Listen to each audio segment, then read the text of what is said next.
तुम अपने घर जाओ, अभी बहुत देर हो चुकी है। और वैसे भी श्लोक भैया और अप्पू आ गए हैं तो मम्मी जी का ध्यान हम रख लेंगे। हाँ, हमने वैसे आंटी और श्लोक को ठीक से बाय भी नहीं बोला है। हम आते हैं अभी बाय बोल के। रूपा भाभी, क्या हुआ? सब ठीक है ना? आप बहुत परेशान लग रही हैं।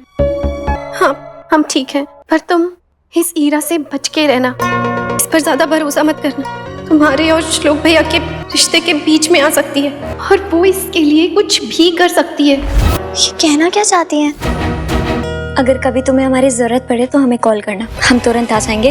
और आंटी का ख्याल रखना। हाँ, बाय बाय। और आंटी की तबीयत के बारे में हमें अपडेट करते रहना।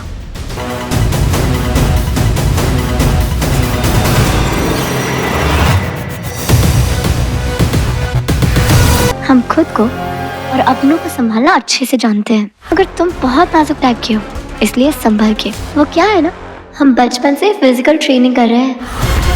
अपुलीना के आने वाले एपिसोड में एक अलग ही ट्विस्ट देखने को मिलने वाला है। अब भाई अप्पू और श्लोक आ गए पगफेरे के लिए उसके घर पर, और हम देख रहे हैं किस तरीके से यहाँ पर गिरधर शुक्ला भाई बात ही करने को तैयार नहीं। पहले तो वो उससे बात नहीं करते हैं, मुंह मोड़ लेते हैं। यहाँ पर हमने देखा भी था ना कि अपुलीना का अंतिम संस्कार भी कर देते। मतलब कोई कैसे कर सकता है भाई, कोई इंसान जिंदा है और उसका लिए कफन भी लेकर आ गए थे, उसका भाई अंतिम संस्कार भी कर दिया था, पूजा वगैरह भी करा दी थी। मतलब ऐसे तो कोई बाप अपनी बेटी के लिए कर ही नहीं सकता ना। लेकिन यहाँ पर वो इतने ज्यादा भाई नफरत करने लगे हैं अप्पू से कि वो इसी तरीके की हरकत कर रहे हैं। अब हमने देखा ही था ना कि उनके अपोज में जाके भाई अपुलीना ने शादी कर ली है। अब अपुलीना को तो अपने सपने पूरे करने थे, रॉकेट गर्ल बनना था, लेकिन यहाँ पर तो वो शादी करके सब सपने अपने चकनाचूर कर देती है। और जिसके बाद यहाँ पर उसके पापा भाई उससे बात करने को तैयार नहीं है।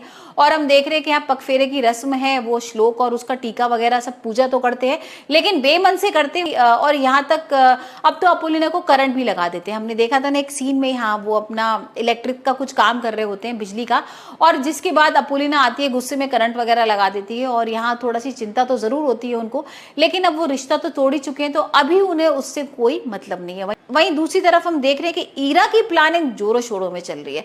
मतलब ईरा ने ये सोच लिया कि अब मुझे किसी तरीके से श्लोक और अप्पू को अलग ही करना है। और वहीं हमने देख भी लिया था कि उसने श्लोक को फोन भी करा दिया था कि भाई ये बताओ कि तुम्हारा अप्पू से किस तरीके का रिश्ता है, क्या तुम हस्बैंड वाइफ हो या नहीं, या तुमने सिर्फ जबरदस्ती शादी की है। भाई सरस्वती ने तो ये भी समझ लिया था कि इन दोनों के बीच में तो कुछ है नहीं, ईरा यही करवाना चाहती थी। लेकिन यहाँ पर तो कुछ और ही हो रहा है। जो श्लोक है वो बोल देता है नहीं ऐसा कुछ नहीं है, हम दोनों तो हस्बैंड वाइफ की तरह ही रहते हैं और भाई मैं तो उससे बहुत प्यार करता हूँ। अब देखते हैं जब श्लोक घर पर आएगा तब क्या कुछ होने वाला है, क्योंकि ईरा ने अलग ही एक प्लानिंग कर रखी है। सरस्वती को प्याज वगैरह सुंघा दिए जिससे भाई बुखार आ जाएगा उसको, और यहाँ पर तेज बुखार होता है, तबीयत खराब होती है, और ये सारा भाई काम ईरा करती है। यहाँ पर ईरा को ऐसा लग रहा है कि श्लोक आएगा, बहुत पछताएगा कि अरे मैं भाई क्यों चला गया अपुलीना के साथ, मुझे अपनी माँ की चिंता होनी चाहिए थी।